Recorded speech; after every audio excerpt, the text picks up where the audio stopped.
Are we all good to go? Hayu? I think we will share a video from Lombok.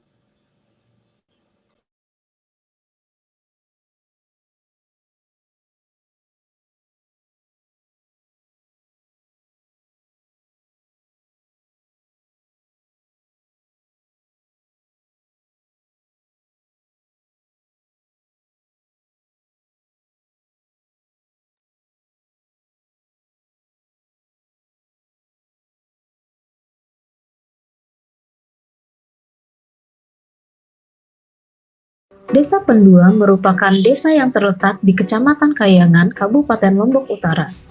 Secara geografis, desa ini memiliki kontur yang berbukit. Luas total desa Pendua adalah 513 hektar, di mana sebagian besar tutupan lahannya merupakan lahan persawahan seluas 364 hektar. Sisanya merupakan tutupan lahan tanaman hortikultura, perkebunan, dan pemukiman. 80% masyarakatnya bermata pencaharian sebagai petani. Berdasarkan neraca pangan, Desa Pendua termasuk desa surplus pangan, dengan kondisi konsumsi beras per tahun adalah 1.827 ton, sedangkan produksi sebesar 1.953 ton per tahun. Meskipun di atas kertas Desa Pendua merupakan desa yang surplus pangan, namun, saat terjadi bencana gempa bumi pada tahun 2018 dengan magnitud 6,4, desa ini mengalami kondisi rawan pangan. Hal ini terjadi akibat terganggunya akses dan distribusi pangan, di mana cadangan pangan desa pada waktu itu hanya mampu bertahan selama 3 hari. Situasi pasca gempa tersebut mendorong pemerintah desa dan warga untuk membangun sistem pangan yang lebih berdaulat dan mampu menopang kebutuhan pangan walau dalam situasi krisis sekalipun. Sambi atau lumbung pangan dalam masyarakat Lombok merupakan kearifan lokal berupa tempat menyimpan hasil panen sebagai strategi ketahanan pangan keluarga. Pada konteks kekinian, fungsi Sambi selain menjamin ketersediaan pangan juga dapat menjadi lembaga ekonomi di desa. Ikhtiar pemerintah desa dilakukan secara partisipatif bersama warga desa, agar bisa menjembatani kepentingan warga desa secara menyeluruh dan berkeadilan. Ikhtiar ini disambut baik oleh Bupati Lombok Utara. Bupati juga mendeklarasikan Desa Pendua sebagai Desa Ketahanan Pangan.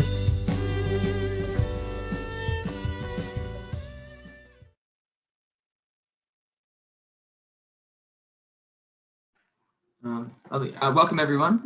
Good morning, good afternoon. I hope you're all well and excited to learn more on the topic of food sovereignty in the pandemic era. Before we begin, I'm going to run through some of the rules and guidelines of today's seminar. Firstly, the seminar will be spoken in English, but for discussion, questions will be translated into Bahasa in the chat for the audience's convenience. The rules of this seminar are as follows. Firstly, please keep your microphones muted at all times. If you wish to ask a question, type a question in the chat or use the raise hand feature. The moderator will then select you and add you to the queue.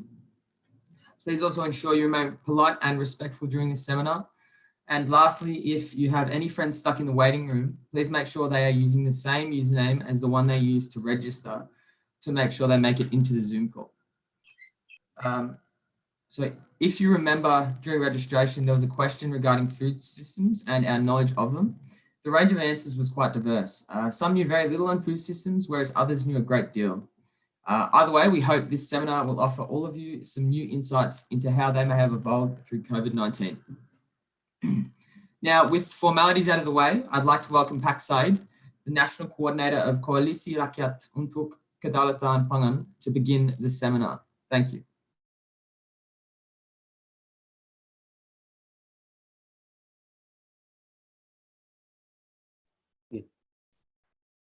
Thank you, Aidan, for my opportunity. Good morning for everyone. Assalamualaikum warahmatullahi wabarakatuh. Selamat pagi, Bapak, Ibu, dan teman-teman sekalian yang hadir dalam pertemuan ini. First, of course, I would like to welcoming to our speakers, especially for Ibu Profesor Yunita dari Universitas Indonesia. She is not only academician but also is a farmers activist because he is a lot of work in the grassroots. Welcome and thank you for Amy Paget from the Australian Food Sovereignty Alliance. This is, I think, is a great time for me and also for KRKP to connect with your organization, and I hope in the next time we can collaborate in other activities. And also thank you and welcome to Dr. Engdase Hunayevi from IPB. I hope this time also can be a new bridge to our collaboration in the next time. Bapak Ibu sekalian, hadirin semuanya, thank you and welcome to our discussion in this morning. I hope we can share and also can have new information, also the idea about food issue in the pandemic era. Bapak Ibu sekalian, ini waktu yang tepat saya kira untuk kita semua kembali pada persoalan yang serius, bahwa ada persoalan pangan yang hari ini tidak bisa kita nafikan ketika pandemi terjadi, berpengaruh pada kita semua. Ya, as we know that pandemic that is occurring across the country provide an important lesson for us. The first, the lesson is in Indonesia context, for example, the only one sector can be growth in the pandemic era is only agriculture, because another sector is down. So this is very important so to us that if we seriously to maintain the agriculture sector, this sector can be shape our country, I think. And the second is the pandemic also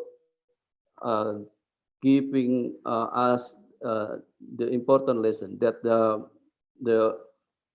the collapse of the global food supply chains. Many citizens as very difficult to access the food. And I don't know in the Australia, but Indonesia, in some case, we know that some people in Indonesia very limited access to the food. Jadi Bapak Ibu sekalian, kita tahu bersama bahwa pandemi ini memberikan dampak yang sangat serius. Menurut hemat saya, setidaknya ada dua pelajaran penting yang kita bisa dapat. Pertama adalah bahwa satu-satunya sektor yang bisa menyelamatkan kita sesungguhnya adalah sektor pertanian ketika pada situasi sulit, karena data menunjukkan misalnya hanya sektor pertanian yang tumbuh ketika sektor yang lain belum bisa bergerak dari tahun 2020 sampai hari ini. Jadi ke depan memang kita harus banyak melakukan investasi di sektor pertanian. Yang kedua bahwa pandemi ini juga menghancurkan rantai pasok pangan kita secara global ya, sehingga akses orang terhadap pangan menjadi sangat terbatas gitu ya. So I think in the future we need to ensure that a strong food system based on local food resource ya. Local it's mean maybe in country, maybe in community, etc., etc. So we don't need to depend much on the global actor, because today is we show how the global food system is collapsed. Yeah, and also in the future we also need to ensure that justice for the farmer. This is important thing, because when the global food system already began and also down today, the farmers is actor who have not a justice in that, ya. Bapak Ibu sekalian, hal yang lain yang saya sampaikan dalam kesempatan ini, momentum pandemi ini harusnya menjadi kesadaran bagi kita untuk mewujudkan satu sistem yang lebih resilient, yang berbasis pada sumber daya lokal kita. Jadi jangan tergantung ke atau ke pihak yang lain. Dan paling penting dari itu semua, saya kira menghadirkan keadilan bagi petani, terutama petani kecil, dalam situasi sekarang menjadi penting karena tanpa keadilan petani maka kita akan sulit untuk mendapatkan pangan ya. Ya, and today actually we know and believe that all of food in the around the world I think is produced by small scale producer. So no reason why no another reason for us to eliminate the rule of the small farmers. Yeah, and I think this time is very best moment to us to make a change in our food system, as I mentioned before. One way is the alternative way, I think, is we should be back to the food sovereignty, not only food security. Because as KRKP believe that the food sovereignty can making the food system stronger and also justice for farmers and for all people in the country. Bapak Ibu sekalian, ini kesempatan yang tepat saya kira untuk kita kembali kepada penguatan sistem pangan kita yang lebih kuat tadi. Salah satu jalannya adalah dengan mewujudkan kedaulatan pangan ya. Ini perspektif yang sesungguhnya beririsan dengan food security tetapi jauh lebih kuat dibandingkan food security dan kita butuh itu. So I hope with this discussion we can share our experience and also information, especially from Australia and also from Indonesia. So can we learn a lot of from this discussion. Finally, I would like to congratulate and also appreciate and thank you to Aidan, Daniel, and also Diana, who provide and also arrange this discussion very well. So thank you, Aidan, Daniel, and also Diana. Congratulations for your event. It's very special event. Demikian Bapak Ibu sekalian, terima kasih sekedar memberikan ucapan selamat datang, selamat mengikuti seminar dan diskusi pagi ini. Thank you for all. Assalamualaikum warahmatullahi wabarakatuh. Thank you, Pakside, for your welcome and insight. I now invite Daniel to introduce the speakers and begin presentations. Thank you, Aidan, and thank you, Pak Ayat, for your introduction. I'd now like to introduce the first speaker for today's seminar, Professor Yunita Wanato. Professor Wanato is a professor of anthropology in the Faculty of Social and Political Sciences and the coordinator of the science field shops. She specializes in human ecology and agriculture, exploring how the environment and the impacts of climate change affect livelihoods. Her extensive work within this field throughout the pandemic offers us an insight into how COVID-19, along with climate-related threats, are impacting the livelihoods of local food value chains. Thank you, Professor.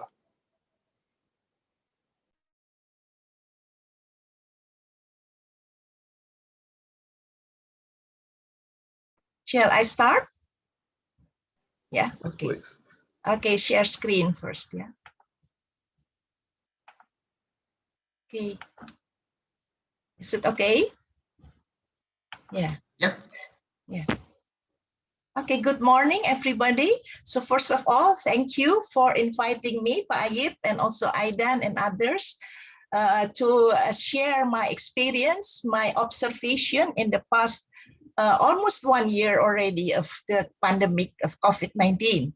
But I would like to say that my presentation today is a revised or modified presentation based on the original version. So we presented the ANU, Australian National University Indonesia projects on the 19th of August 2020 with my colleagues, Rino Arifiansyah, also an anthropologist from Universitas Indonesia, and Mr. Pande Made Kutanegara from Gajah Mada University. We were invited by John McCarthy to do our survey during the pandemic era. So for our report to ACIAR, Australian Government, Australian Center for International Agriculture Research. So my presentation today is mainly based on the findings that we have got so far. Then this is just what you call it, brief summary that COVID-19 is having a profound, variable, and highly dynamic impacts on rural livelihoods. But the impacts differ across geographical areas and production systems. Yeah, it's not the same over Indonesia. So depending upon how the effects of the pandemic articulate with local food systems, social relations, and the livelihood strategies of individual households. This is just the photo of the cover of that report. Yeah. So before going further, because Aidan asked me to focus on the smallholder farmers. So I would like to introduce briefly how the smallholder farmers in Indonesia are, trying to survive under the pandemic era. But the pandemic era gave me an insight and remind me about Amartya Sen's entitlement sets concept. So this is a very useful concept to understand what is happening in the field. So to give you an overview that the size of land of ownership among the smallholder farmers is around 2 hectares. 2 hectares is also the number used by the government, the state, to categorize the smallholder farmers in the new or latest regulation law about undang-undang sistem budidaya tanaman pangan berkelanjutan.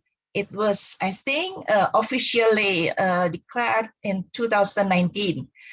But the tenurial arrangement is dynamic and in combination, yeah?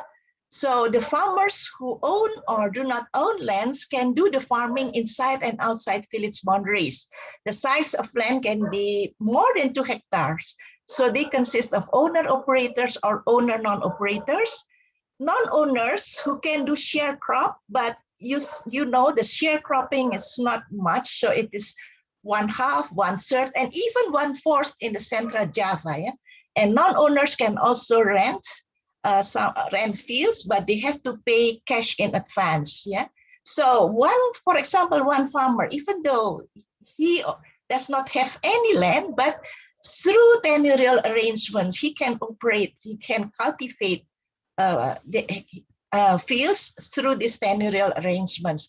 But those landless who can't afford to rent or share crop fields, they become permanent workers or daily wage laborers. And in the region C that I have been studying in the past 15 years, there's always seasonal migration during peak season of harvesting among diverse districts in the region. Now, they also depend on the secondary income inside and outside village or country boundaries. Yeah, poultry, cattle, stalls, shops, fisheries, selling handicrafts, snacks, meals, and become teachers, village officials, traders, etc. So the cash for daily needs mainly come from this, and these are the it hit hard by the pandemic. Yeah. And also they receive remittance from family members working in the towns and or abroad, workers in the factories, and becomes household assistants abroad. So those compose the livelihood of the smallholder farmers in the villages. So we see how the bundle of their entitlement sets consists of diverse paths, diverse ways how to earn income. And we also have to bear in mind that farming communities in Java are diverse. Yeah? There are diverse types of farming community in Java. First is the rice baskets of Java. I use the rice baskets. It is a term introduced by Professor James Fox, my guru from Australian National University. He is also an environmental anthropologist who does not like to use lumbung padi, but like keranjang beras, gitu ya. And this is the dominant rice farming communities on the north coast of Java, but also some rice baskets in the hinterland of Java, yeah. And rice as political commodity for national distribution. Second is self-sufficient rice farmers, rice for household consumption, but the secondary on and off farm income generation for household needs. So this comes from, I mentioned before, from secondary and horticulture crops, food stalls, snacks, etc. And the third is the dominant horticulture crop production farming communities. They mainly rely on selling horticulture products, vegetables, fruits, etc. as the main source of income. And from those three, we conclude that the third type of farming community is the most vulnerable farming communities in the pandemic era. So what's happening actually on the north coast, rice baskets on the north coast of West Java? So the rice production, I could say that the rice production was kept going on. So not really any significant impacts from COVID-19. Yeah? Now, so during that period, so wage laborers kept earning cash, but the problems rely on whether the owner can provide cash. Now, the value chain of rice as the political commodity, I could say the political commodity, was governed by the state. Yeah, but though there was some delays of supply chain to the central market, not the local market, but central market.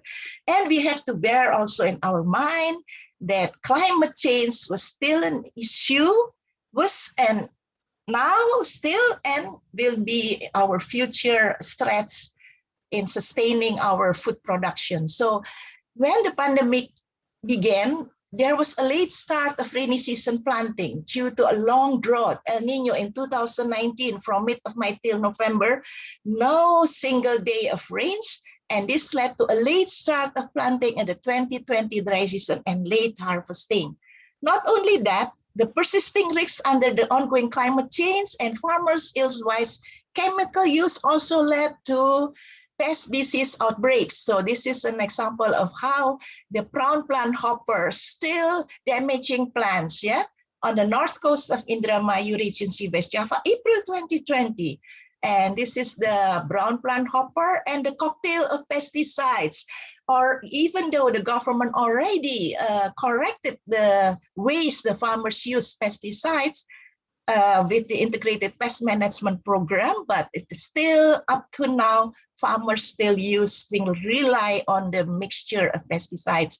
And besides that, water scarcity in the dry rainfed fields, also a constraint, especially at the critical stages of grain formation. Yet, on top of that, then some constraints from the pandemic situation. There was an increased price of inputs because of the delay of like fertilizers, etc. Low price for dry grains, longer period of harvesting, late payment by middlemen, and constraints of capital formation for second season planting, and for cash. I will elaborate it later, but here I would like to show just some practice farmers have to, at the time with the what we call it PSBB, controlling the farmer and the people's distancing, etc., mobilization. So they have to distance in doing their harvesting at the time. Yeah. So this is a pair of husband and wife threshing the paddy, maybe 2 meters apart in Majalengka. So, and then this gave an impact because the harvesting period took a longer time to accomplish. And this delayed the harvesting period and also earning cash. Now the situation getting better, back to normal distancing, I question that, returning to normal period of threshing paddy in the dry season harvesting of 2020. So these photos come from the farmers that I have been facilitating in the science field shop. So what are the pandemics and the threats to farmers' livelihood? As I already mentioned earlier, I examined that there were falling prices for rice during the harvesting Panen Raya, April-May 2020, up to 30%. And the local middlemen control the price. the grains were unable to be distributed to the centralized market in Jakarta because of the delay or difficulties in transportation, even though the president already said that for logistics, this is okay, but though it was okay, it led to a delay payment by local middlemen because local middlemen didn't get the cash from the what you call it, the upper level middlemen. Yeah, so a delay. But so some farmers kept their yields, but many of them sold the rice with low price. Yeah, because they need the cash and they need the capital, and also they have to keep paying the wage labor. So they have to pay the wage laborers. The wage laborer still earn cash from the owners, and the owners have to struggle to get the capital. So the price was better during the second Panen Raya in August. So there's a dynamics, a fluctuation in that, but there was a failure of entitlement set from secondary income. Yeah, so unable to sell household products, and this who experienced the loss are mainly the women, because women made snacks, meals, and then kerupuk, etc., and then sell it in the stalls, and then they can't get any earning because nobody are on the streets, and so led to a decrease in household consumption and nutritious meals. And at that time, almost Idul Fitri, and so lack of cash. Yeah, and then limited of farm jobs to earn cash, and the failure of entitlement set from remittance. So there were many of their relatives have to return home because of unemployment in the urban areas. So they went back home, but they were not skillful in agriculture. So the farmers complained because they cannot help their relatives in agriculture. And the loss of remittance from domestic workers, so it increased the burdens for household expenditures, because they have to now, from 4 people, they have to give meals to 5 or 6, 7, and the 2 or 3 are unemployed. So this is the situation. And in the early stages of the pandemic, there was an inadequate distribution of government aids. So the list of the people who should earn, who should got the the bansos, did not get it, but those who are rich enough got the bansos. So there's a friction also among local communities. So this was the situation among the smallholder rice farmers. But as I mentioned before, the most severe farming communities are those relying on horticulture products, and the main entitlement set of earning income derived from marketing horticulture products. So the loss of cash as the main source of income generated from growing and selling secondary horticulture crops and fail to market the products. There are some differences in selling or the quality of the products. Those who qualified for exports, there were total failure of those products because not only elongated chains, the fragmented value chains, but it also did not function for some time. So then they had to sell it for local consumption in a much lower price. For regional market, outside the village boundaries, district boundaries, also failed to distribute the products. So they have to sell it in a much lower price in the local market for subsistence household consumption. And I followed one farmers groups in Goa, South Sulawesi. They distributed for those in need who cannot earn any cash, or if it's rotten, then they have to dump elsewhere in the market or into the river. So we saw it. They cannot sell it. Yeah? So the fragmented value chains, which played a part in low farm gate prices and also low margins earned by rural producers, these were disrupted, and so also the supply chain. So the impacts had been profound, in particular for the landowners who had to provide capitals. So those who had to provide capitals to give wages to their laborers to buy still fertilizer. So at the end of the season, some farmers ask me, what's going to happen in the next season? Can we still plant vegetables? What will happen in the future? So I cannot give any answer because the pandemic is very uncertain. It is not like the climate change. We can predict what's going to happen in the next 3 months. Yeah. So these are the center of horticulture crop farming in Central Java.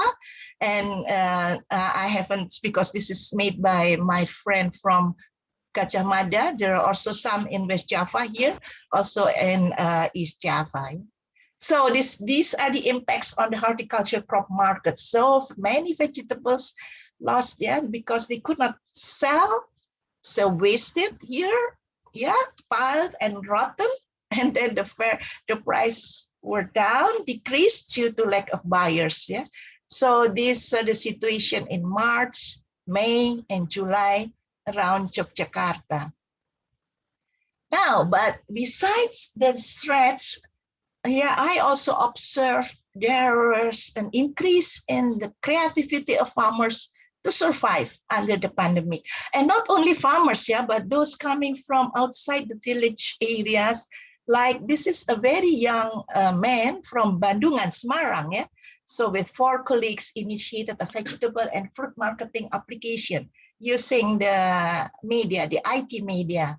So the application was used as a solution, because the farmers cannot sell it locally. So they help to market the vegetables and fruits for the rural, for the urban consumers who also suffer that they have to pay a high price or they cannot get any vegetables or fruits on time.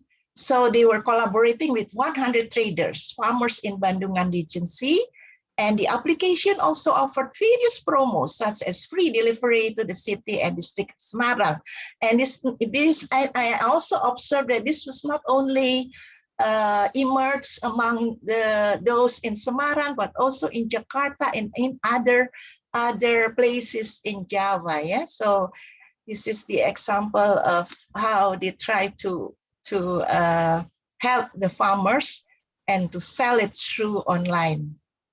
And those who do not have any property right, sorry, then I have to be fast because the farmers are trying to be creative, using whatever land they have. Even though they do not have lands, they try to find ways to earn cash from catfish on the shore areas of Waduk Jati Gede, for example. And this is also an initiative based on the lessons learned and from the low farm gate and uncertain price of vegetables. So they try to plant annual trees instead of fruits or vegetables in the state's property right, to avoid the fluctuation of price of horticulture products. And increased urban farming also because of the increased unemployment in urban areas. So new business opportunities for individuals or startup enterprises, like the person from Semarang or such as Bani Hub, to accommodate the urban farming activities, provide income and self-consumption for urban population, but also provide healthy food or decorative plant animal for hobbies, stress release, and create green environment in urban areas. And this is Trubus is a magazine, an NGO's magazine, provides assistance to raise catfish and vegetables in plastic pails. So this is just a summary that what is happening. Is there any potentials for food sovereignty in the future? Yes, shortening the value chain. So improving skills for self-marketing through online platform. Farmers begin registering brands and products to sell products, and then farmers are accommodating themselves in one group using single brands and finding alternatives. Creating novel ways to solve the burdens, diversifying commodities, and improving local food. Still food security first for self-consumption and cash. But I also argue that closing the gap of urban-rural divide, opening up opportunity for young generation, also reawakening the once lost self-help tradition, bringing rural people and farmers to outside world. Oh, sorry. And this can also create a new entitlement set, yeah, to earn cash and opening up new opportunities to grow diverse crops. So I perceive this as seeds of food sovereignty. However, if I can have another minute, I would like to say that multiplier threats keep existing. The pandemic COVID has been persisting now with more than 1 million. When we did our survey, it's only around 100,000 people, now 1 million passed. So still without any appropriate behavior, yeah, following the health protocols. Climate change is going on, and this we experience now the extreme events of climate change and ill-wise land use. Yeah, so that's why there was also illiteracy of sustainable resource management, and this has been an integral part of various party strategies, fulfilling not only needs, livelihood, but also profit, without any wise judicious policies and continuous educational commitment to people. So in my comments and suggestions, but first question, how to achieve and sustain food sovereignty as well as people's prosperity now and in the future? You cannot do anything else unless you alleviate the abuse of resource use and considering seriously people, planet, prosperity for all, not only profit for some parts of the people, some segments. So we have to do a thorough reflection on resource management policies. And the most important thing is provide a long-term educational and literacy commitment. And from anthropological point of view, we have to make farmers qualified researchers in their own fields to be farmer scientists. So I just gave an overview of what I have been doing in helping farmers to be aware of climate change, use new knowledge to make better informed decision. And then this is they measure daily rainfall. They can make a graph of what is above normal, normal, and below normal, doing agroecological observation, analyzing and evaluating yields, receiving monthly rainfall scenarios, outlooks, and based on that, this farmer in Sumedang changed the cropping pattern from rice, maize, rice to maize, rice or maize because of El Nino. And also exchange of new scientific knowledge, how to do, develop a compost experiment, but more standardized, yeah? So more standardized using the scientific procedures and problem-solving farmer experimenters. This is the farmers in Sumedang who produce cilembu, sweet potatoes cilembu, using the polybags, yeah? Because of the La Nina this year, last year and this year. So, and then they will engage among the community, like the example in North Lombok. This is my final slide. What is this? This is white yellow rice tambors life cycle.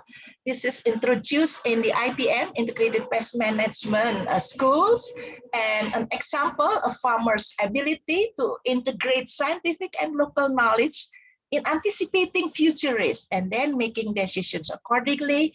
They calculate the life cycle of the white rice tambor or yellow rice tambor, what is the peak, and then when to sow, when to transplant, and try to find an appropriate varieties with a short maturing age, so they can save the harvest. Thank you.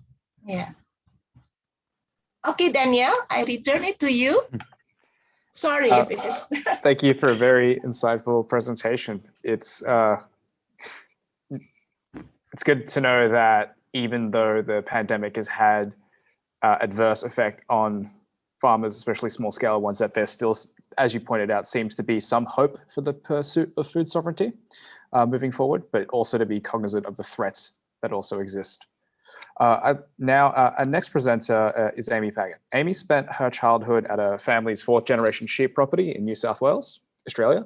Professionally, she has always worked with something involving food, from the food publication Delicious to e-commerce in HelloFresh, which is a delivery food box service, and then also working at Yumi Food, which is Australia's only online marketplace for surplus commercial food waste. Currently, she lives with a partner at the permaculture property Meliadora in the Central Highlands of Victoria, Australia. There, she helps to grow the food she eats and continues to learn how best to strengthen the local food system by relocalizing the growing and distribution of food. As well as working on Meliadora, Amy is part of the Australian Food Sovereignty Alliance, which is a farmer-led food sovereignty organization consisting of various organizations and individuals that collectively work towards a food system that empowers the individual to create, manage, and choose their own food system. Thank you, Amy. Thank you, Daniel, and thank you so much, Professor Unita. It was such an interesting presentation.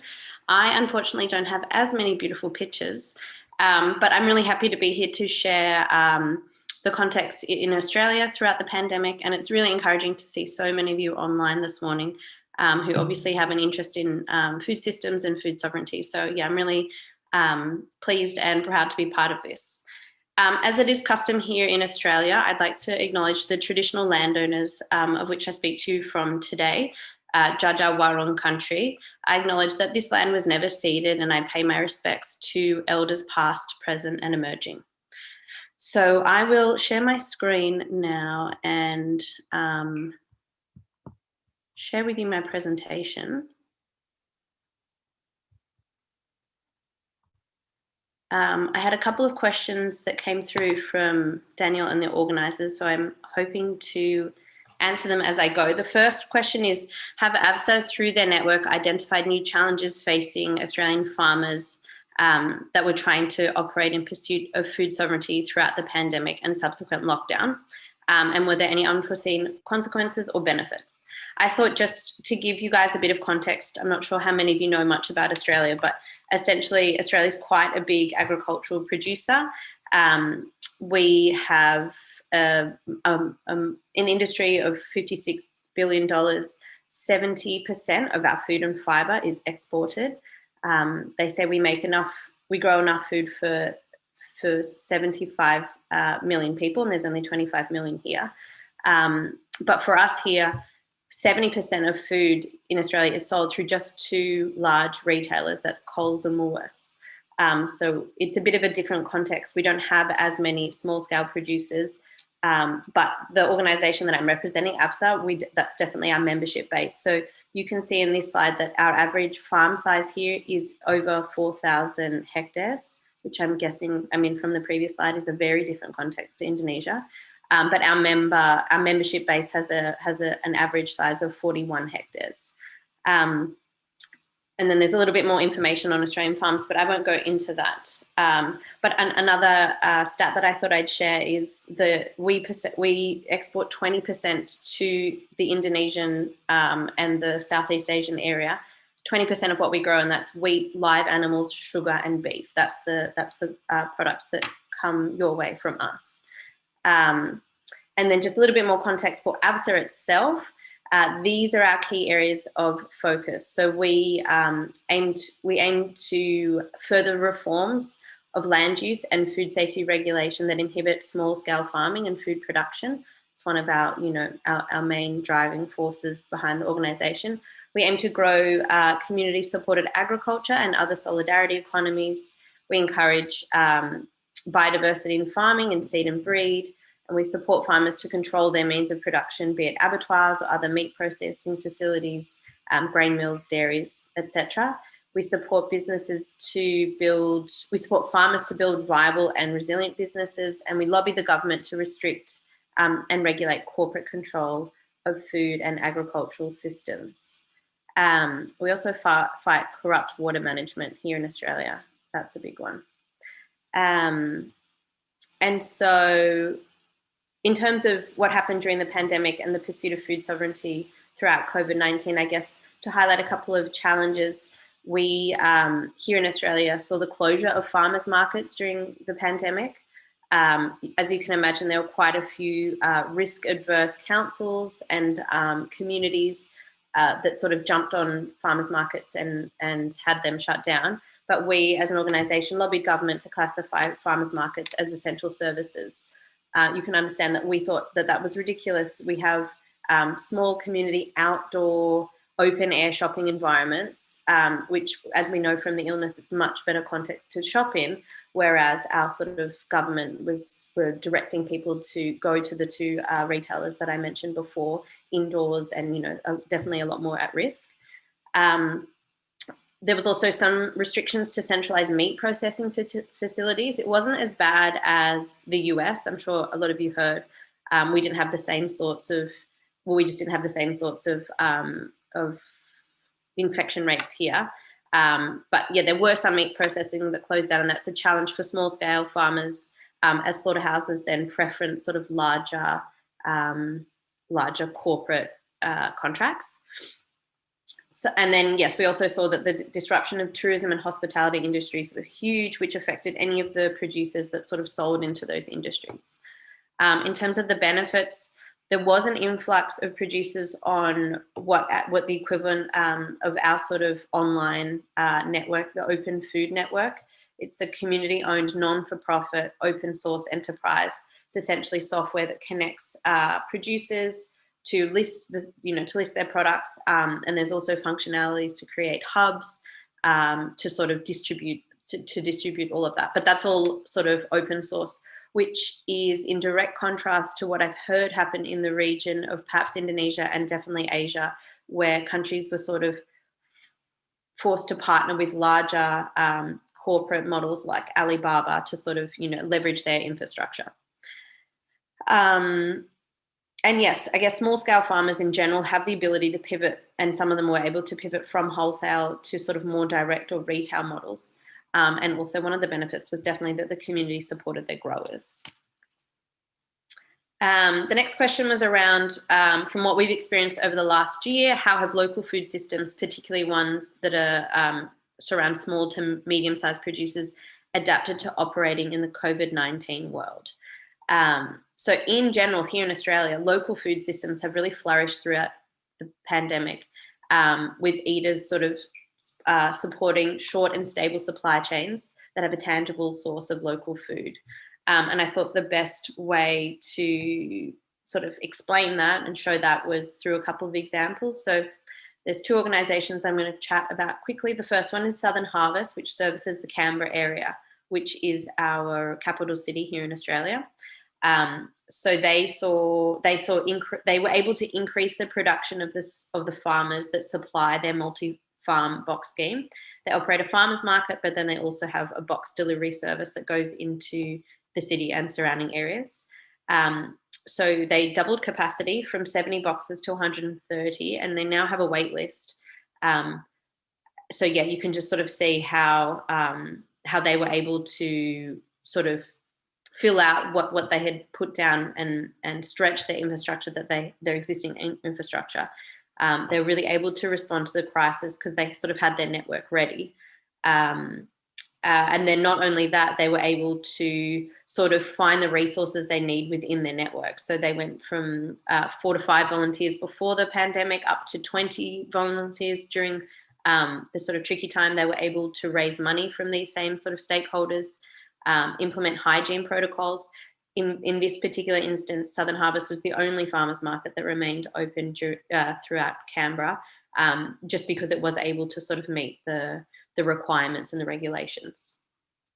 Another example is Food Connect. So they're up in Brisbane, which is in Queensland, north of here, and they have community-owned value chains and infrastructure. So a couple of years ago, they raised over $1 million Australian dollars through crowdfunding, and they have a Food Connect shed. So it's a community-owned infrastructure where they are able to sort of get produce from the surrounding farms and then distribute them in all the different ways. So at the moment, they work with 132 farmers and 40 makers to service 37 co-ops, 36 city cousins, which is sort of like a hub, over 120 wholesale customers and thousands of retail customers in their relationship-based enterprise.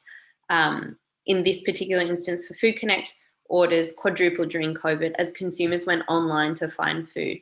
So that sort of reiterates the point above, which is those local food systems that already had things in place were the ones that sort of flourished during this period, because you know, they weren't starting at square one. They were just able to sort of fill out what they already had.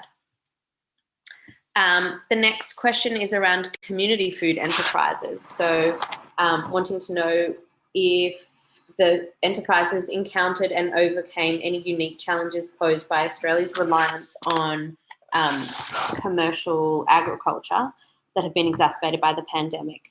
I just put this information in here that the National Farmers Federation, the NFF here in Australia, reported that while we produce enough feed to feed 75 million people, we only have 3 days worth of domestic supplies available at any one time due to the complex just-in-time distribution designed by the major supermarkets. So I guess that's an important point to think about, in terms of what the bulk of the country sort of runs on is these sort of, you know, it relies on these efficient, you know, with no disruptions sort of systems to operate. And if anything happens to that, we can kind of see that it all kind of comes crumbling down.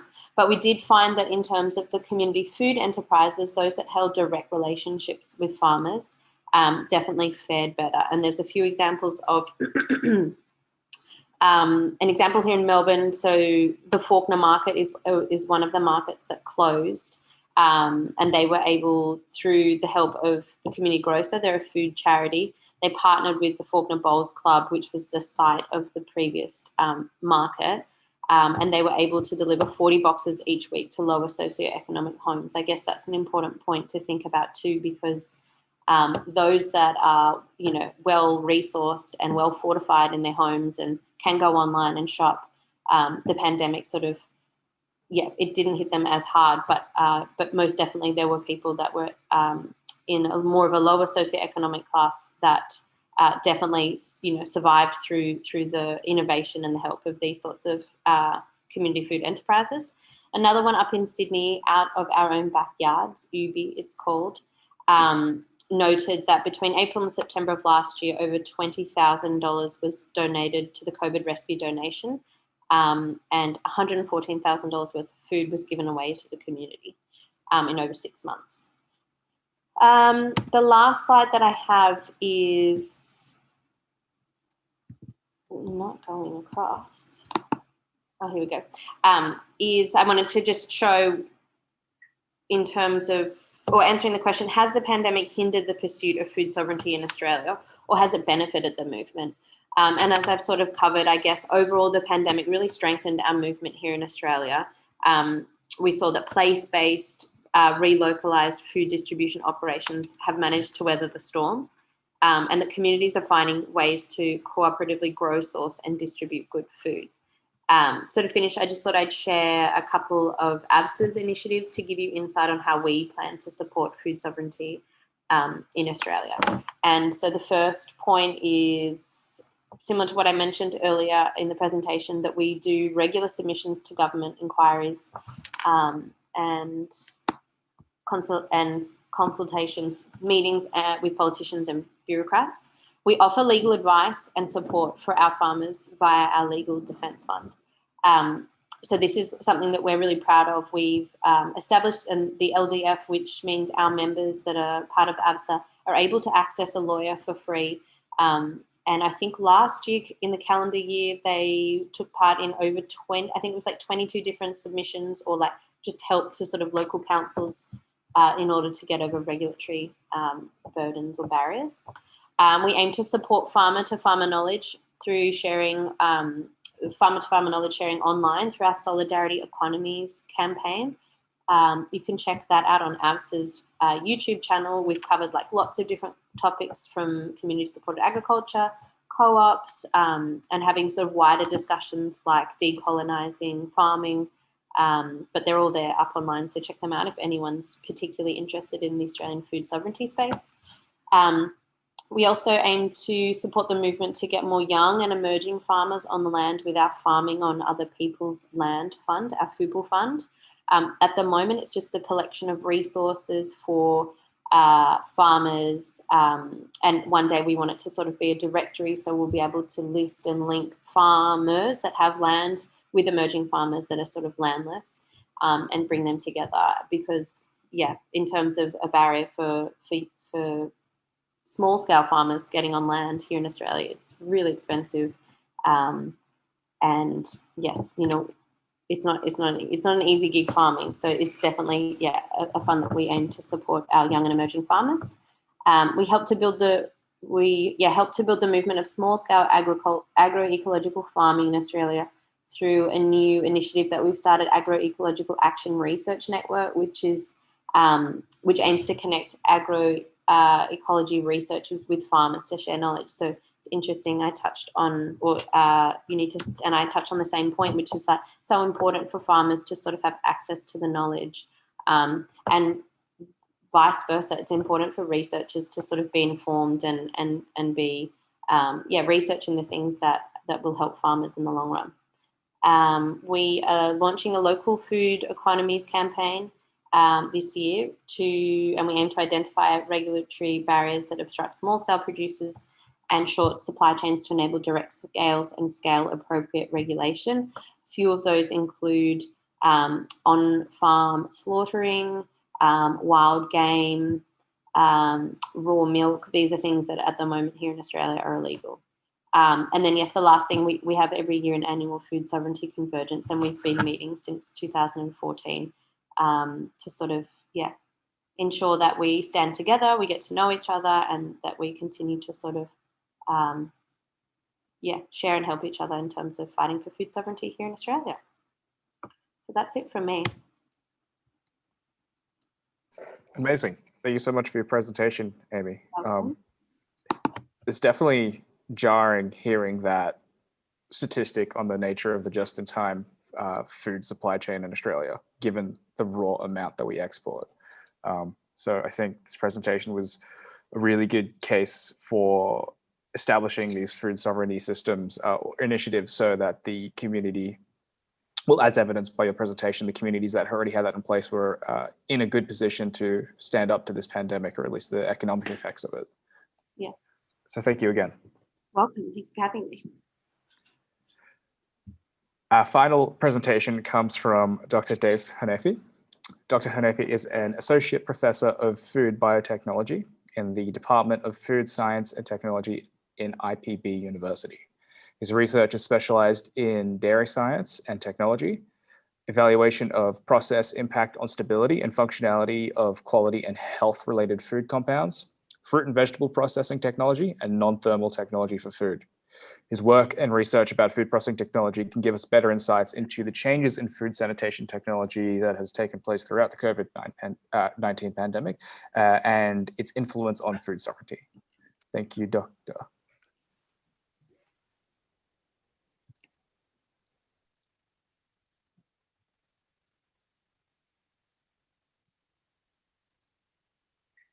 I would like to check it's already on. Yep. The presentation. Okay, thank you very much for the introductions, and thank you very much for the invitations. Also, it is a little bit different, perhaps from the other where focus about the food sovereignty, but it's also related. My focus is on food safety. So good morning. The suns keep on rising. The cloud is hopefully hiding. Although the life is sometimes confusing, COVID gave us lesson and changing. Don't worry, Car Cafe will make you signing. Some information through the seminar will be presenting and make your day hope interesting. Firstly, we would like to congratulate to the committee for creating such the events, food sovereignty in the pandemic. I am Dase Hunaifi from IPB University. So think about the COVID situations might be related also with agriculture, food and education. It would be easier during in the normal situations. COVID made us think to come up with the solutions. The result perhaps beyond imaginations. It seems that online technology gave us fascinations, act global while stay local through IT application.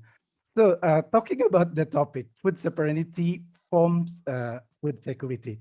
I'm sorry for my pronunciations because I'm Sundanese. Sometimes it is difficult to distinguish between F, P, and V.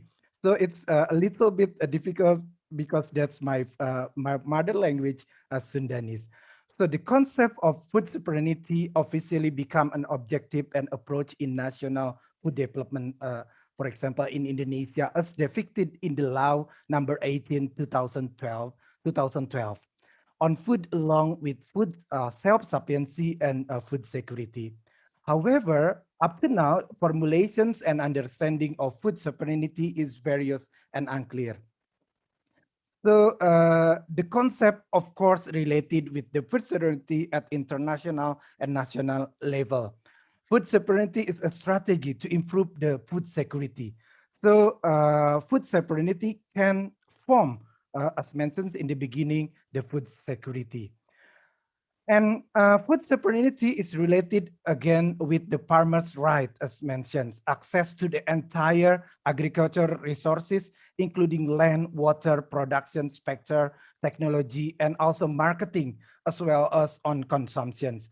Its host already explains by two previous speakers. It's very good explanation, especially from a professor in Indonesia. Explained it's quite really deep. And the condition is measurable at a various level at individual, household, community, regional, and also national level. Food product diversifications based on the local resource support the food security in Indonesia.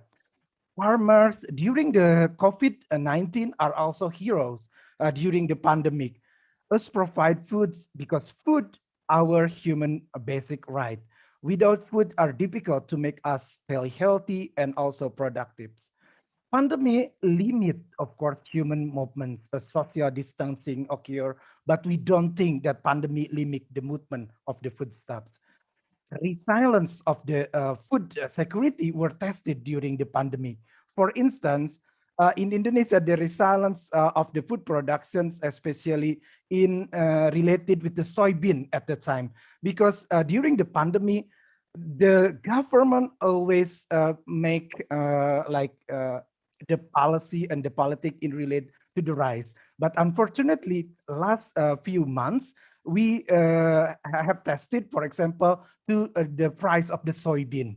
Of course, soybean is not as important as rice as before, but it's become also an issue because most of Indonesians, especially in Java, consume this tempe or tahu production as part of protein intake for their. But unfortunately, because of mostly soybean are import from United States and China, we are one of the biggest soybean importer actually in Indonesia. That's why the price when limit this import becoming very high, and also the price of this tempe and tahu becoming also. And because of as mentioned that soybean coming from America is also has already applied this GMO, genetically modified organism. In Indonesia, this GMO applications in the cultivation is not yet occur. Only one occur, but only for sugarcane, but not for other product. Through this limitations of this soybean, the fortunate is coming out the new regulation Permenta number 50, the year of 2020, which is have been waiting for mostly for the scientists that the applications of this GM technology can be applicable in Indonesia, because as mentioned, the increase of populations also needed a new technology for this one.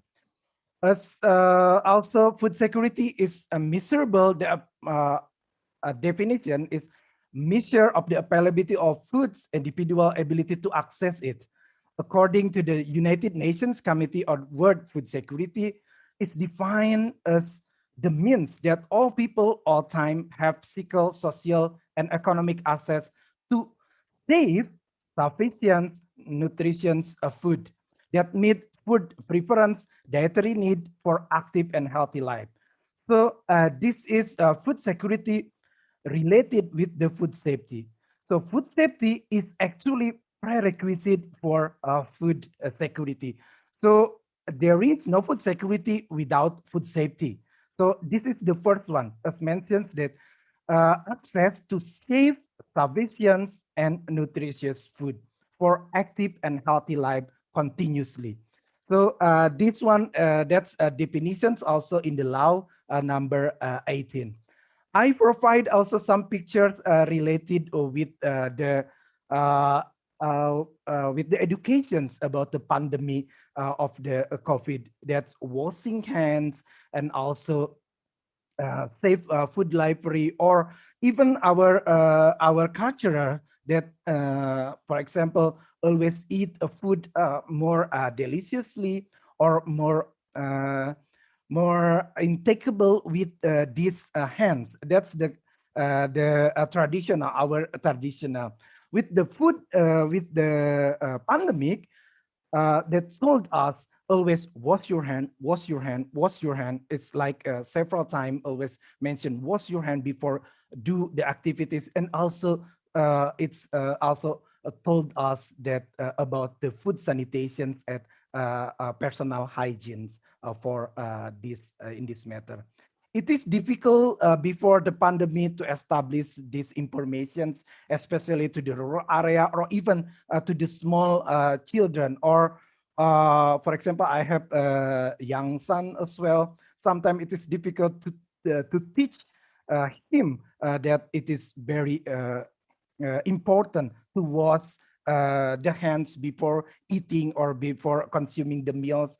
But again, this pandemic gave us the lessons that washing and personal hygiene protection is also very important, that related with also the food safety.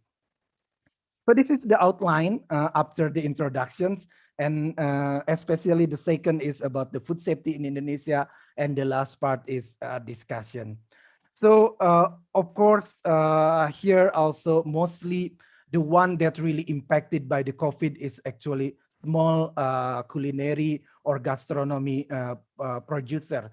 For example, in Indonesia, we call it warteg. It's also impacted. And largely impacted is actually the warteg that are surrounding by the campus or the schools. It's really stopped because the campus is also locked down, or online teaching, that they are closed, especially, for example, in our campus or in other big campus also, the food store or the warteg is also closed. But there are some movement to help those in campuses, for example, to make them creative. They produce their food in their home and sells to surround people around campus as well. And also the teachings of food safety also in the traditional market. For example, I put the pictures here in the traditional market that always teaching before handling or selling the food, always washing the hand. So it's related also with the food safety. Basic personal sanitations is teach by the COVID pandemic, although it's a blessing, but also for some people it's not that good. For example, mainly food culinary are infected with this. But as mentioned that although there are some impacted, but still people need how can I explain, need the food. Sometimes it's also the people are lazy to cook, for example. So that's are also the movement in village, or the movement to help some food producer not to cook in their home, but also helping the warteg surrounding buying that food around the area. So that's are the movement here in village around the Bogor residents. So as mentioned, food safety is not it's not only the prerequisite for food security, but also part of economic and development. So here the global goals, and as mentioned again, now the food safety is a prerequisite for food security. Without it, there will be no food security in. Of course, the access is also important, for example, but it is not food when it is not safe. So this one, just to explain about in relations with the terminology, there are some For example, here is the food safety, food quality, food fraud, and food defense. Of course, the food adulterations also occur during during the pandemic. Pandemic itself, I would like to explain perhaps a little bit. COVID-19, the research has been shown that it's not related directly with the food consumptions. For example, it's not when it's mostly because of through the respiration. So the contaminations or the people to people,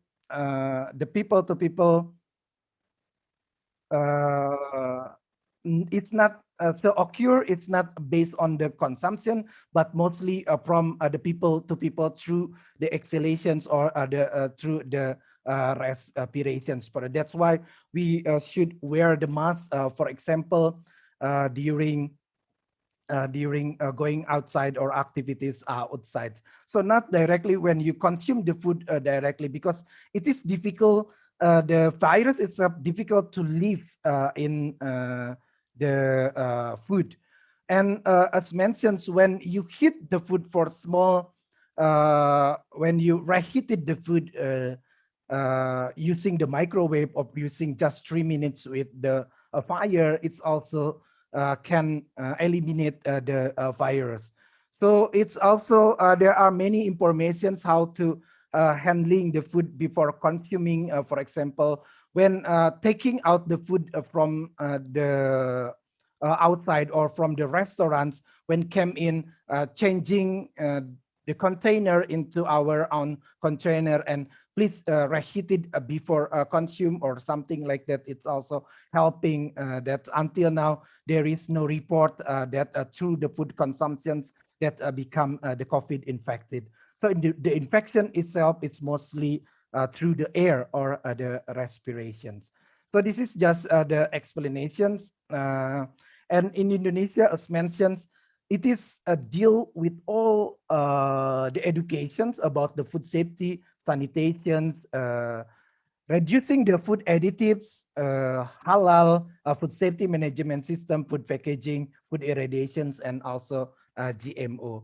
There are also, when we talk about the food safety, also related with the food personals, like, for example, from the pesticide that explained before, that cleaning the raw food using the tap water with the flow tap water, it's also very important to minimize the poisoning that's from coming from the pesticide. So COVID mostly gave us the lessons about those minimizing the food safety occurrence in Indonesia. As mentioned, when outbreaks coming in 2019, there are quite many outbreaks related to food safety. But in 2020, it's really limited, the outbreak in Indonesia. Here, our national food safety challenge, education system and infrastructure. Before it, even for personal hygiene, it is difficult to find the washing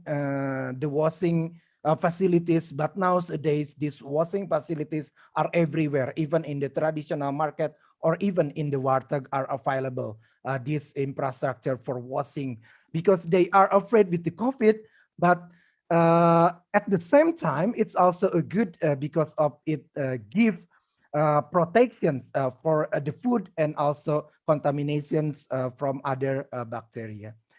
So here, the international during the COVID also is much more stringent for movement of supply of the food. That's why also increasing the difficulties to comply with the international food safety standard during the COVID. The challenge of national food safety, microbial problem, unsanitary conditions. At the moment, because of these explanations of washing hands and always cleaning the surface, for example, give us a better conditions of the sanitary.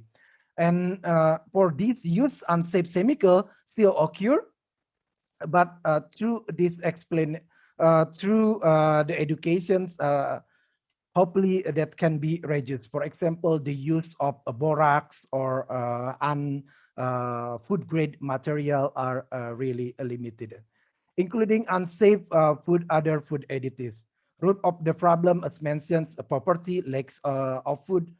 So as mentioned, also peoples are worried with the hunger here are still available, but due to the COVID also the movement to help the need is occur everywhere, not only in the city, but also in suburban area.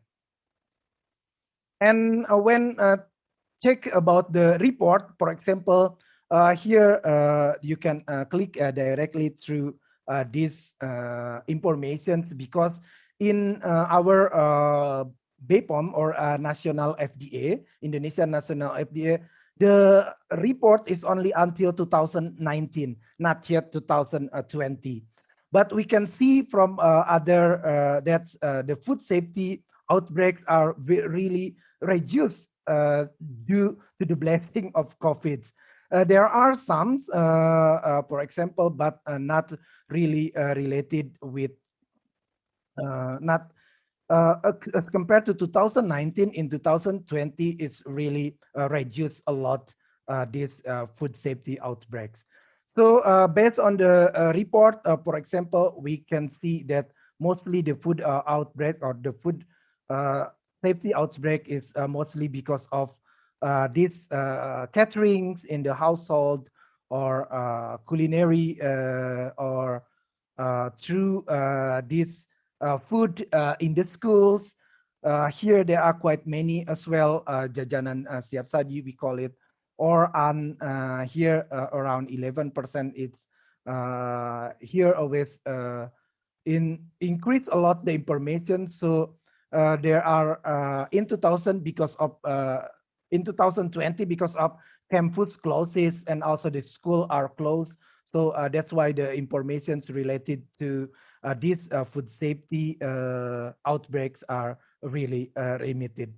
But hopefully it shows that although the report not yet published from BPOM, but it really shows that due to this COVID lessons that make us aware with the food safety as well. Sorry, course, 2 minutes, okay. Dr. Hernavi. There are some informations that how to protect our food supply as well here in the many things that it is very good to know how to taking care of our food. Here, as mentioned, that if it isn't safe, it isn't food. Food safety challenge, of course, during a pandemic, but as mentioned, there are positive effects also during the pandemic. There are some outbreaks, but especially from the import. For example, in Indonesia, there are some clauses in America, for example, from the food related the production with the meat productions. There are clauses in also in UK, but in Indonesia there are not clauses the food factory, because it is really understands how to taking care of the production. Here, for example, try to separate all the difficult in the warteg with this one, try to social distancing, and also the food delivery, even though social distancing, but there are some workers Grab or Gojek to food for food delivery. The increase also for the facilities in the food, frozen food, and also buying the food through this online. But should be careful with the hidden kitchen, because it is difficult how to trace or something like that related the food taste. Why hidden kitchens? Because it is easy just to upload the food product in those online food delivery like the Gojek or Grab without knowing the exact address or something like that. So sometimes it is difficult also with it should be frozen, but the facilities is just like that. That's the real situation in Indonesia, but hopefully not only the distance is not too far, but only for a surrounding area. For example, for this in my area, in the village of Ciampea, always handling the food supply like that one. So thank you. Now this is the discussion time. Great. Thank you for your presentation, Dr. Hanefi. And with that, our presentations have concluded. I'll now leave you with my colleague Dai, who will be moderating the discussion. Thank you. Yeah, so I will share my screen. So here's a discussion. If you have any questions, please press the raise hand button in the reaction, or you can type the questions in the chat. Both questions in Bahasa Indonesia and English are welcomed, as we can translate the questions into English, and the names of the queue will be shown in the chat. And after that, I will ask you to unmute yourself, or I will read the question out.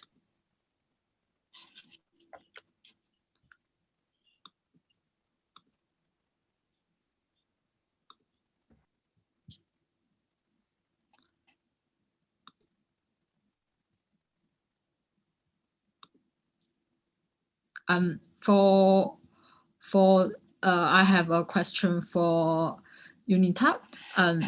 Do you think once the pandemic is over, there will be a return to normal levels of labor migration? Or do you think this will change once everything is back to normal? Thank you for the question. Shall I reply straight? Right? Shall I reply it? Okay. Yeah. Okay. Good. So the pandemic has not been over yet in Indonesia. Yeah. And there is still a new restriction applied by the government, and whether the labor migration is returning to normal before, I really do not have any idea, because it depends on the opportunities, working opportunities in the urban areas, whether the factories already are ready to receive as many as workers as before or not. If they still have to reduce, like for example, only 20% can go to the office. So it's very much depends on whether the opportunities to return to work in the urban areas are there. If not, then it should be rethink. It should be thought seriously of how to improve the return migrants to the village area, to improve their skills and to find opportunities, whether in the IT, and then becomes what you call it, like develop the hub, the market network or whatever. So I do not know, because now whether the peak of the pandemic will go down or will still increase. So it is really up to the opportunity to return to the urban areas or not. So this is, I'm sorry, I cannot answer. Yeah. It's all right. Thank you. Yeah. And another question is for Amy. A common thread that I noticed in both you and Professor Unita's presentation is an emphasis on shortened supply chains. For example, how the farmers who relied on markets adopted the open food network technology to maintain the short supply chain they had with the customers, and how that is actively helping them weather the storm of COVID-19. Through the lens of ASFA's work, how do you see Australia's farming as a whole work towards shortening its supply chain when it is so reliant on the just-in-time model? Wow, that's a big question, but I'll try my best. I'd sort of say that the onus is probably on both the farmers, but also the eaters. You know, here in Australia, you can't, and worldwide, we can't expect farmers to sort of be experts in everything, in growing the food, you know, in marketing the food and distributing the food. It's just a lot of work, and you know, it's all consuming. So yeah, I think that the onus is on the farmers to sort of innovate and sort of leverage and use the technologies that are available, but it's also up to the eaters to make the effort to go out of the way of what is convenient, to just shop in centralized supermarkets. It's sort of up to the eaters to say, okay, well, I'll look beyond, I'll find out who's farming in my area. I will, shop through the OFN, or I'll buy direct from Farmgate if that's not possible, from these multi-farm boxes schemes that we see. And yeah, it's really up to the eaters to sort of put their money where their mouth is. It's yeah, I guess, I mean, I think I'm hopeful, of course, that's why I'm sort of am in this space. It's just sort of hard to get everyone to care so much about their food when there's a lot of other things they've got to care about. But I do think that food is the key to the change that we want to see in the world, and that through food we can impact these, food growing communities, the environment, and everything. Yeah, thank you. And I have a question for Park Des. As you mentioned, because of the COVID-19, lots of restaurants, they have improved their food sanitation, especially they will preheat the food before serve. So what do you think will happen to the food sanitation methods in the restaurant after the COVID-19 ended? I'm sorry, you are muted. The presentations of the food? Yeah. Okay. So will they improve it or still stay the same? Actually, the presentations of the food, although for the small or medium like restaurant, as we see here, there are some improvement, especially in the presentations. They package with some are packaged with not only primary packaging, but also secondary and the third packaging. So this is just to protect that it is already still in the restaurant, and when coming to the buyer in their home, it's they can be open and can be reheated directly as a protection. So it's protect from the contaminations during the way, for example, from the Gojek driver to transport to their home. So it's increased a lot based on the here the situations, the real situations here. Of course, there are also some movement as well. For example, they are reducing buying because of, as mentioned from Professor Yunita, the people try to also cultivate their own in the small garden in front of their house, like small like vegetables, like something like that are trying also. But still, from time to time, from example, it's not the Indonesian people always going outside, and for example, they are bored with their own cook. So some from time to time they buy also the food from surround.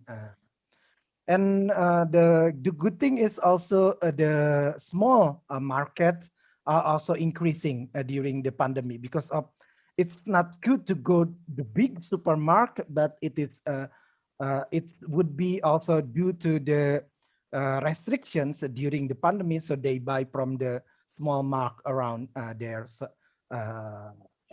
surrounding. Yeah, thank you. There's a statement from Ibu Sutir. Along this pandemic, actually lots of people already think how to find the proper food to maintain their immunity. Hopefully this is going to be a better beginning. And I have another question for Professor Yunita. I agree with the presentation regarding the use of online markets that can help the agriculture sector.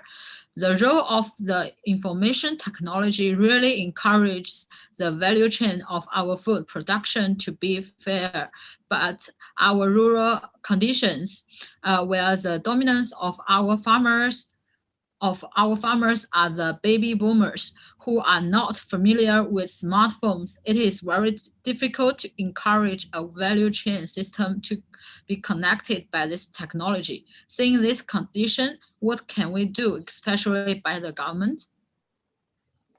Okay, thank you for the question. Yes, thank you for your agreement that the use of, what do you call it, online network will help the rural people and also help the urban consumers. Yeah, so shortening the supply chains, also what do you call it, more stabilizing the value chain. Yes, a lot of, the large number of young generation are okay, not as educated as the urban people, but in my experience, almost every farmer has their handphone.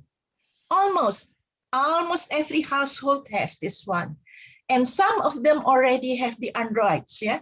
So I used to send my seasonal scenarios and join their WhatsApp group also through Android and through WhatsApp. So don't underestimate them, yeah? So if one family, one household has this handphone, then you can help the young people to help to improve their ability to use it. Even myself, I may be less like behind them, the young generation of farmers.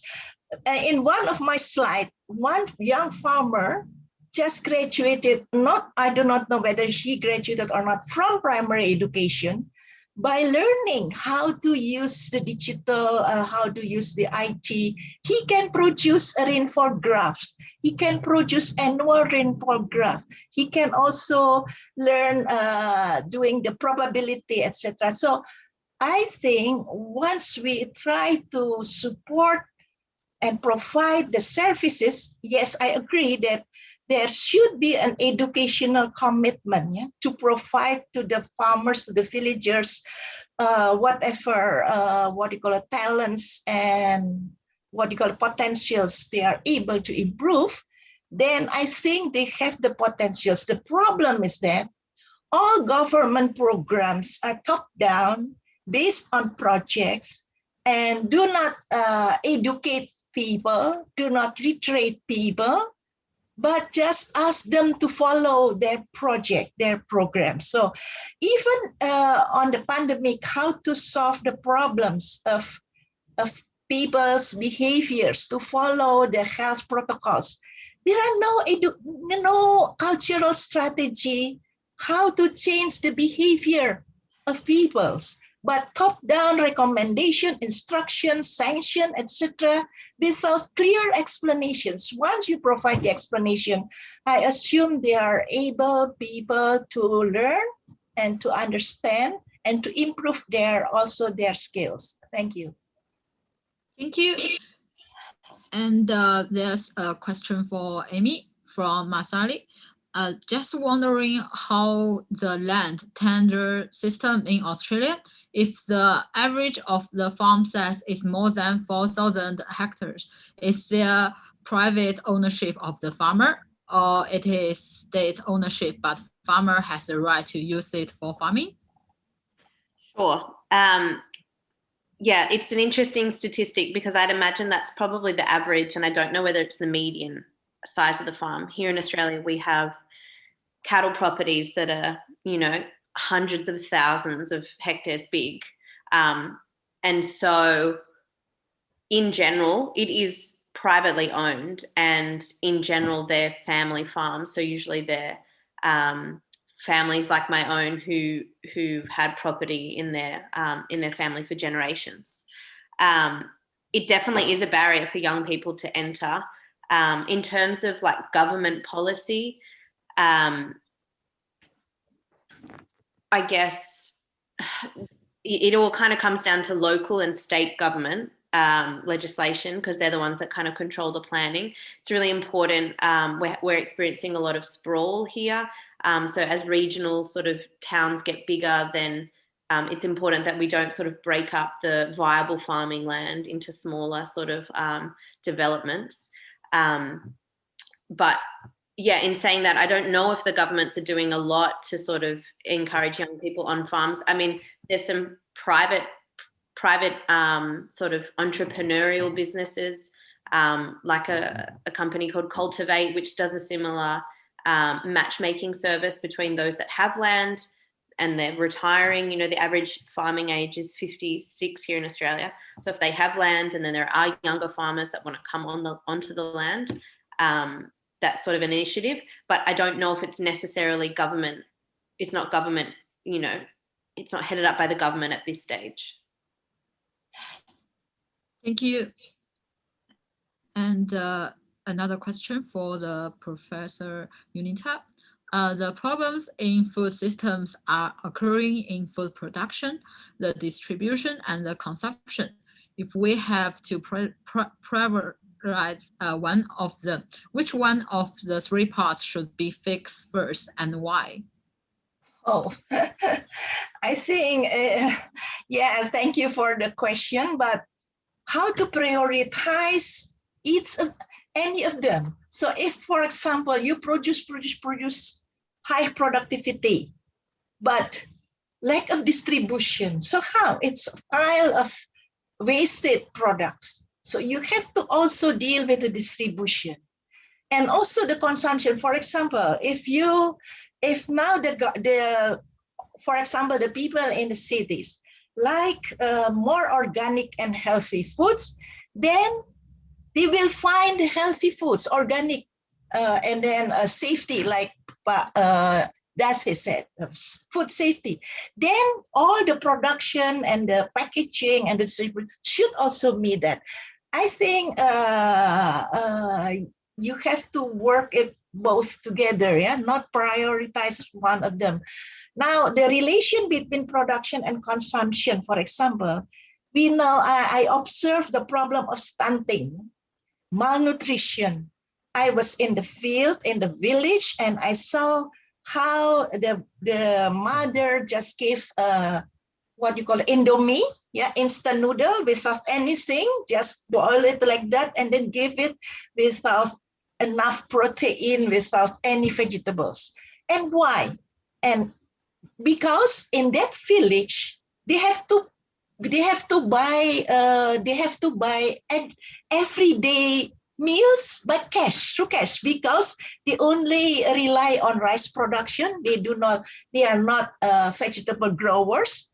They are not, because far from the coastal area, they are not fisheries, like example, fishermen. So they have to buy. And then the limited amount of cash they have, then it will affect the malnutrition and also the illiteracy of the mothers, yeah. But when I was in Sumedang is a lot of, I mean, every farmer almost produce vegetables in their gardens, and the Sundanese people not only rely on rice, but also on fish ponds, and then also vegetables. So when I was there, I always ate healthy foods. I mean, the nutrition is there. So it's very different from one another. So if you want to have a healthy people with good nutrition, then you have to work also on the food production system, but also provide the literacy to the people, how to combine or how to provide meals for their own healthy consumption. So I think we have to work in both aspects. Yeah, this is, but of course, then it will different approach, different methods, and who will support which aspect of food production. Maybe Pak Dasi can improve, can also explain, yeah, something. Thank you. Thank you. And I have a question for Pagdas. On the issue of hidden kitchens, is there much progress in improving tracing around them, or do they continue to be a serious concern in spreading COVID-19? Would you repeat the questions? Yeah. So on the issue of hidden kitchens, is there much progress in improving its tracing around them, or do they continue to be a serious concern in spreading COVID-19? Here, because of easy access, for example, when are selling the food through the online applications.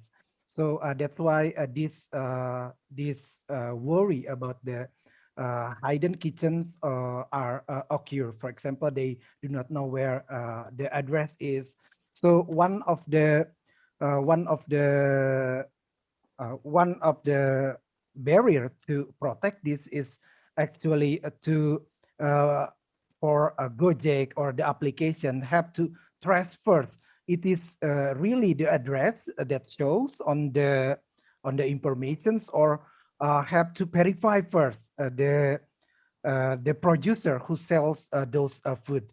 So it is really mostly at the moment still not yet, but perhaps later, because of we are afraid as food scientists or food safety concerns about those type of food. But unfortunately, until this now outbreaks related to this not yet occur. But later, perhaps to protect this, all the food seller in the online applications have to be verified very carefully from this platform.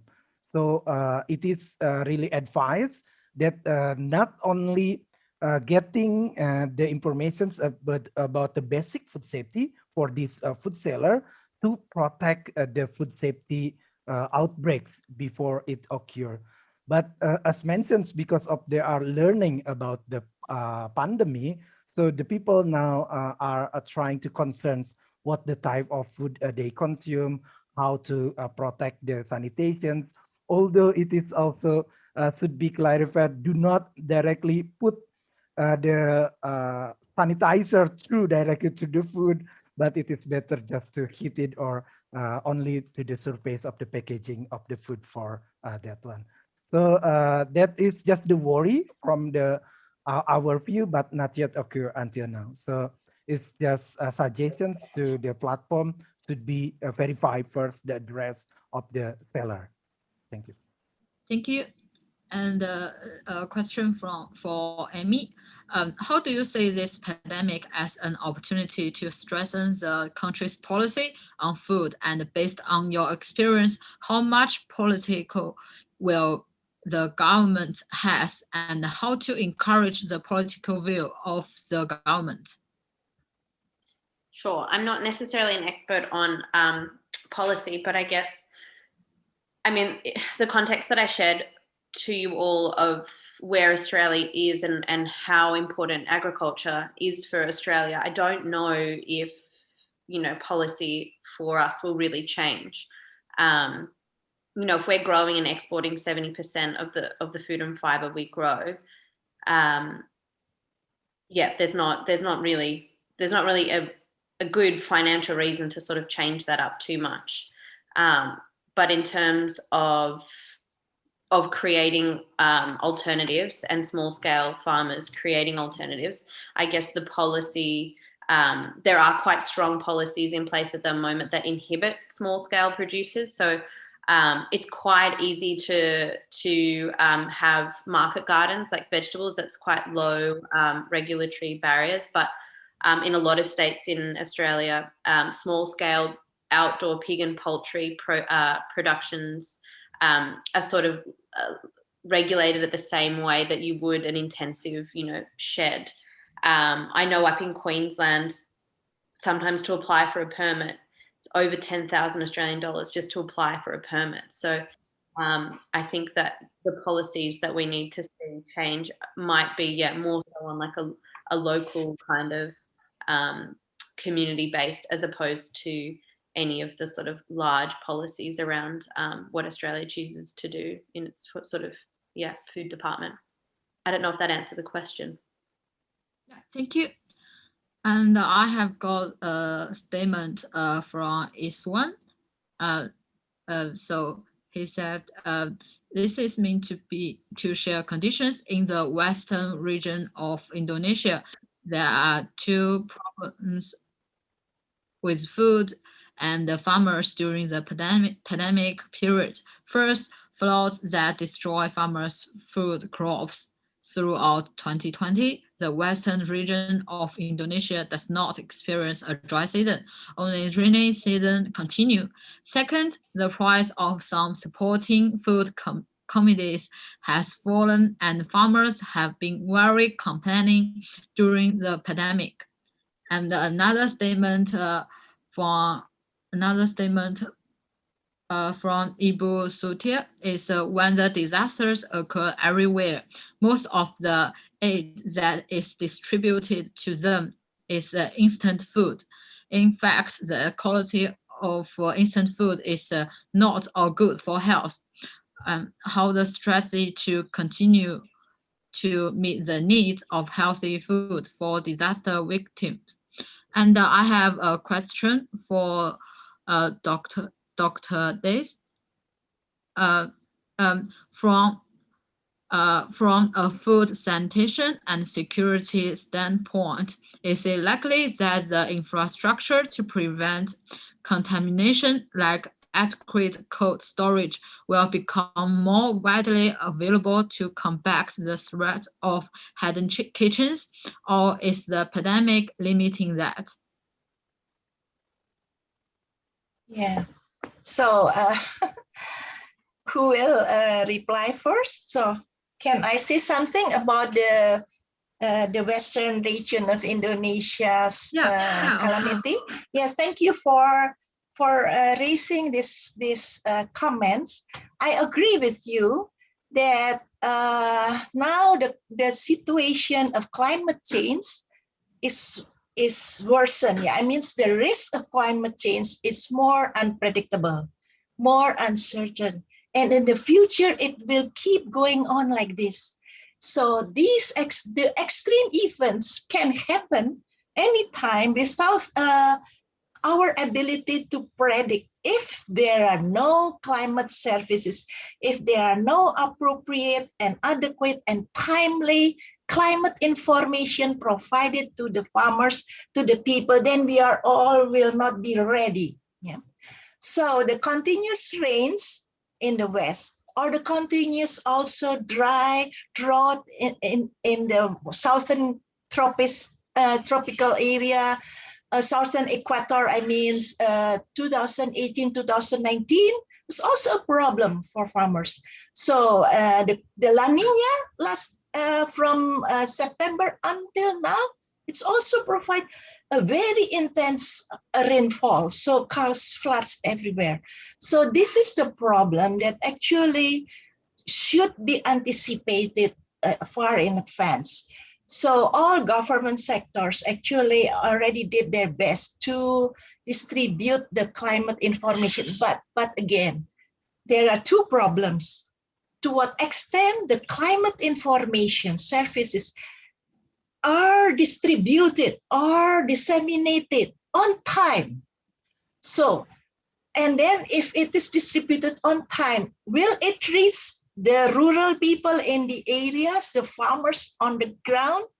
So in the first problem, what I knew so far is that it was always too late in distributing or disseminating the warning system. For example, this La Nina, beginning November, December, January up to now, actually, I already received the climate prediction from July last year, and I already distributed to farmers. So there will be La Nina towards the end of the year, and it will go on up to at least February, still now. I do not know yet in March whether it will decline or still persisting. But again, when the farmers receive that from the government only in November, for example, or close to November, why it is too late? I know that the bureaucratic system, the BMKG, the Agency for Meteorological Geophysics and that agency, is allowed to distribute the data only to the government ministries and provinces. They are not allowed to, it is not part of their responsibility to go down straight to the people on the ground.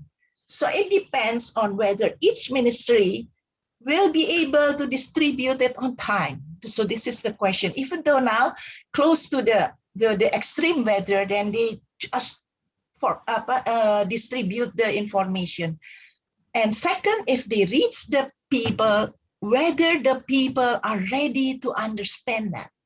That's why actually, whether there will be continuous rains, whether there will be continuous drought, we have to help the people to understand the implication of rainfall distribution and rainfall intensity to their own fields.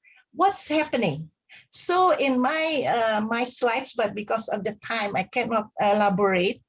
The farmers who change their cropping pattern from rice or rice maize to maize or maize rice, because he learned from us that the climate will be, or the forecast will be El Nino, and it will start soon, September until 2019, early 2000. And he thought, oh, my fields relied on the rainfall.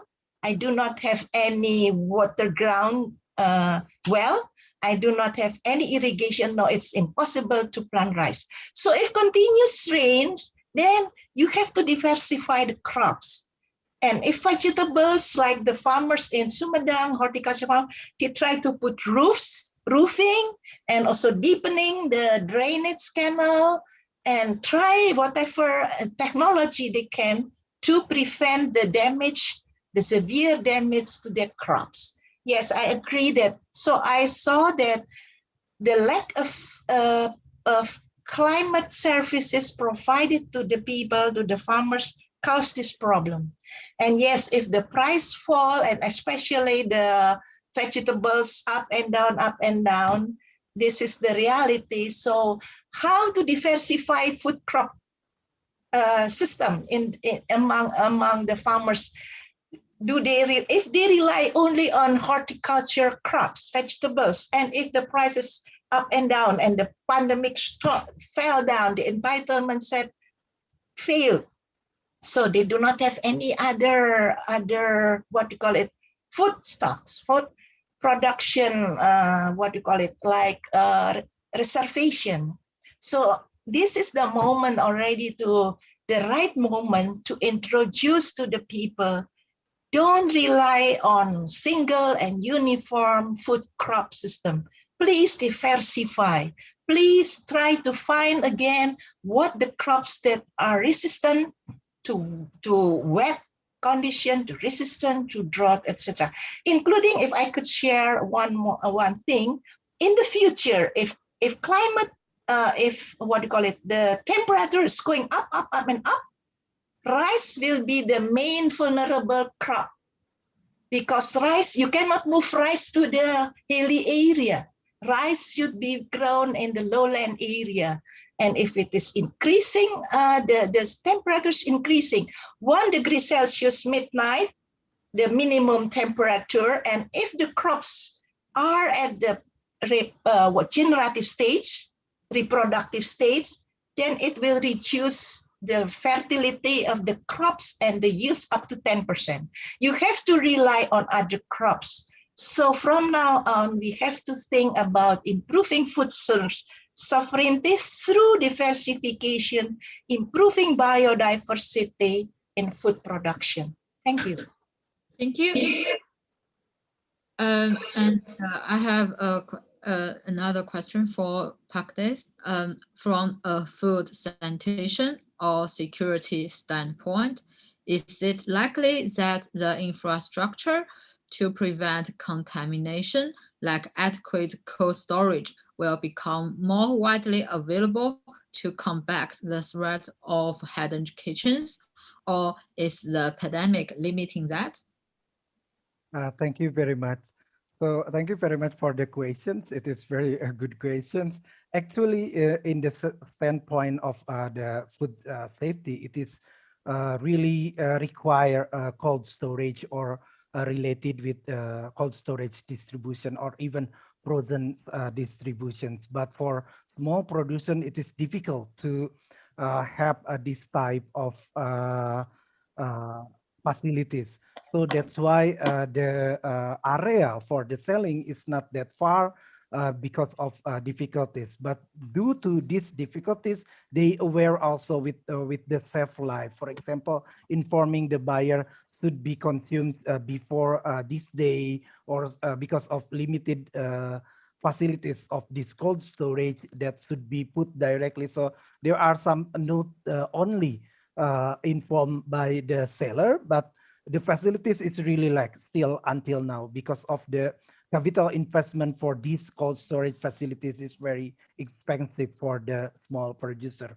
Of course, in their facilities they have, but for the delivery it is still difficult. They only rely on the applications, which is mostly using the motorbike to deliver those type of food. Although they understand that due to the food safety, that should keep the food, keep hot food hot or keep the cold food cold, but still for these cold chain facilities are really like in Indonesia. So that's the information. And related with the pandemic, so they try to, because of the movement or reducing also the conjunction or reducing the traffic in the area. So the faster delivery is the better. So that's what they can do for the delivery services of the food, but the facilities are still lack. Can you get that the point, the plus points that reducing the traffic in Indonesia due to the pandemic, due to PSBB, make the movement or the delivery services of the food faster. So it's also a good point as well during the PSBB or the restrictions of the limitation movement for the human. Thank you, Park. And here's the last question for Amy. You mentioned that your organization is working on addressing regulatory barriers to small-scale producers and mentioned examples like wild game and raw milk. Are these not allowed to be sold in Australia? Are there other examples of regulations on the ultimately begin products that disadvantage small-scale producers? Yeah, definitely. What's also tricky here in Australia is it's not necessarily a national, there's not national regulations. It changes from state to state. So for an example, raw goat milk is legal to sell, like for sale in South Australia, and I think maybe WA, but it doesn't, it's not necessarily legal in other states. In terms of raw milk, Australia is one of 2 countries in the world that raw milk is not legal for sale, the other one being Canada, and they can access raw milk from the US, they just can't produce it. And it's also illegal in Scotland, but Scotland can do the same thing. They can access raw milk in the UK. So yeah, for us as an organization, ABSA really wants to fight and find, maybe if it's not, maybe if we can't get international examples, but we really want to sort of level the playing field for producers here in Australia, because yeah, there are small scale, producers that want to produce products that they kind of can't. In terms of wild game, again, it changes from state to state. Only recently here in Victoria, the state that I live in, kangaroo meat is now commercial, like you can sell commercially kangaroo meat, but previous to that we would get kangaroo meat for human consumption over from South Australia. So yeah, we're trying to find precedents in our own country to sort of allow producers to do that. And yeah, there are inspiring there are inspiring regulations in the US. They have, I know that's funny to say, but they do have what's called cottage industry regulations, which is like if you're only selling to a certain amount of people, then it's legal. You know, if you're only selling to like 100 people, say, then you won't need to jump through all of the food safety regulations that you have to here. But yeah, Australia is notoriously sort of risk adverse, and we have really high food safety requirements. Thank you, Amy. I think that is the end of the discussion session. I will ask Aidan to do the closing statement. Thanks a lot, Guy. So to conclude our seminar, I'd like to thank you all for your time, and I'd like to give a special thank you to our 3 wonderful presenters who have volunteered their time today to discuss issues around the food system and food sovereignty in both Australia and Indonesia. I very much hope you've learned something new. Also, the names of the lucky participants who will receive the WFH packages are Ari Rakatama, Iswan, John Patty, Sutia, and Hari Jatin. One last thing before we finish, it would be really awesome if everyone could turn on their cameras so we can take some pictures for our seminar. Thank you.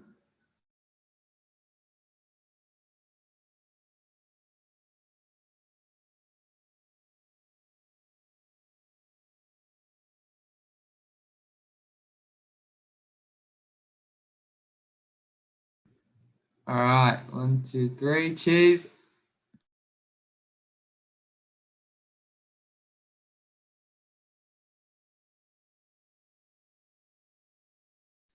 Awesome. And on that note, our seminar has ended. Thank you all so much again, and I hope you have a good day.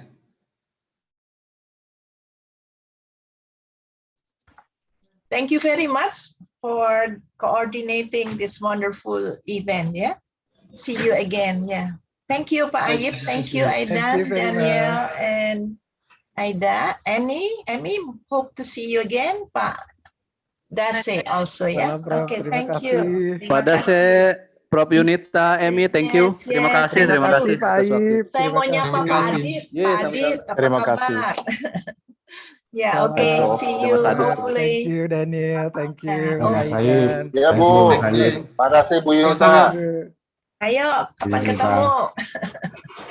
Siap Bu. Okay, siap ya. Thank you very much. Okay, see you again ya. Good presentation all. Thank you Bung Ayib. Sukses. Ya. Sip, Mas Adit, thank you.